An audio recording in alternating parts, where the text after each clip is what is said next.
This is the Barbados Today morning news for Tuesday, December 3rd. Thank you for joining us. I am Mary Claire Williams.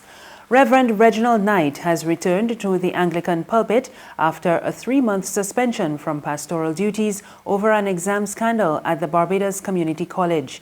But a cloud of uncertainty still hovers over the former ethics teacher's future at the St. Peter's Parish Church as he awaits the final word from Bishop of Barbados, Michael Maxwell, about his tenure. Knight's fall from grace began in May this year when he was said to have leaked questions and answers for a final exam to students of ethics and citizenship. As a result, the Howells Crossroad institution was forced to reschedule the exam. Days later, Reverend Knight penned a letter of apology to the principal and the deputy principal before resigning. Government is setting up an internal audit unit to ensure constant improvement and greater discipline in the management of public finances. Minister in the Ministry of Finance, Ryan Strawn, says the unit will be fully established by September 2021 under the Public Finance Management Act, but work has already started through a series of consultations. Strawn was addressing the Institute of Internal Auditors Barbados Chapter 20th Anniversary Celebrations and Ethics Seminar. The functions of the Internal Audit Office will assist government in achieving its strategic objectives. The Internal Audit Office will be headed by a director who, for functional purposes, will report to an Internal Audit Committee. The reporting to the committee and not management of the entity will provide the level of independence that is required for the office to function properly and meaningfully. Businessman Mark Maloney has dismissed outright claims by President of the Barbados National Trust, Peter Stevens, that the Hyatt backers misled the organization regarding the true nature of the revised hotel project. 4 days ago, Stevens, in an interview with Barbados Today, accused the developers of misleading the trust into believing that once additional land space was acquired by government, the height and overall scale of the hotel for Bay Street in the city would be reduced. Stevens said the trust had therefore agreed to the construction of the newly designed $175 million Hyatt Ziva based on those objectives, and only now to find that his organization had been railroaded. But yesterday, a disappointed Maloney was adamant that it was the National Trust president who was misleading the country. The leading building contractor went on to explain that with the new design, there are different sized buildings which have been scaled on the extra land recently purchased. Culture Minister John King wants the business community to give the same support to local traditions as they do to emerging traditions from overseas, such as Black Friday. King told Barbados Today that while there is room for outside traditions, it must not be at the expense of local initiatives. If you ask a Barbadian, you ask anybody in the Caribbean, what really is your culture? Because for us of African descent, it was beaten out of us, during slavery and during colonialism. And you're now forging your own culture, which is a mixture of things you came with, which would be like memory, and then the other things that were forced upon you. And so what it really is about now is us having the confidence to begin to forge our own new culture. And culture is not static, so things that we probably did many years ago, some of those are going to be lost, and they will be lost as our younger people see the world differently and approach things differently. There's some things people want to romanticize about and hold on to, but with the passing of time, that culture will also change, because it's like I said before, it's not static, it's dynamic. So you don't get too worried about it. What I worry more about is when you place more value on the things that come from outside than the things that you create yourself. That for me is where the problem is. There's regional and international news after this short break.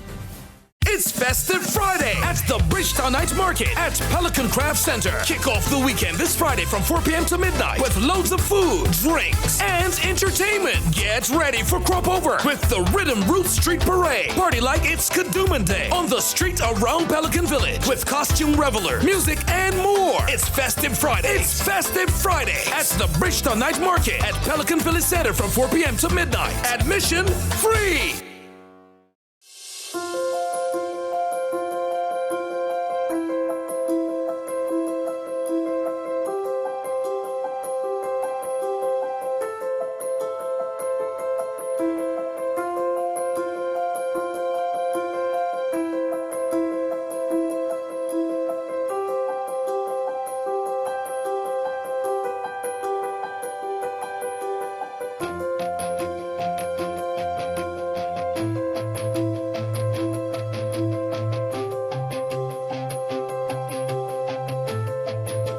Barbados Today, news you can trust. Thank you for staying with us. We are back with news from the region. In Dominica, High Court Judge Justice Bernie Stevenson will rule on Tuesday whether or not the court has the jurisdiction to hear an application by 7 individuals to postpone the December 6 general elections. Justice Stevenson has already indicated that no matter her ruling, the matter will be appealed and will most likely find its way before the Caribbean Court of Justice. The petitioners are seeking an interim injunction restraining the parties concerned from holding the elections on December 6 or on any other date before February 5, 2020, unless the procedures are fully in place to hold the elections. But Attorney Lennox Lawrence, who is representing President Charles Savre, said that the matter before the court has nothing to do with fundamental rights. He urged the court to disregard the arguments by the petitions, which he said fell flat on their face. On the international scene, an American woman who says she was forced to have sex with Britain's Prince Andrew has appealed to Britons to take her side, saying that only she was telling the truth about a scandal that has engulfed the royal family. We get more in this Reuters report. I'm calling BS on this.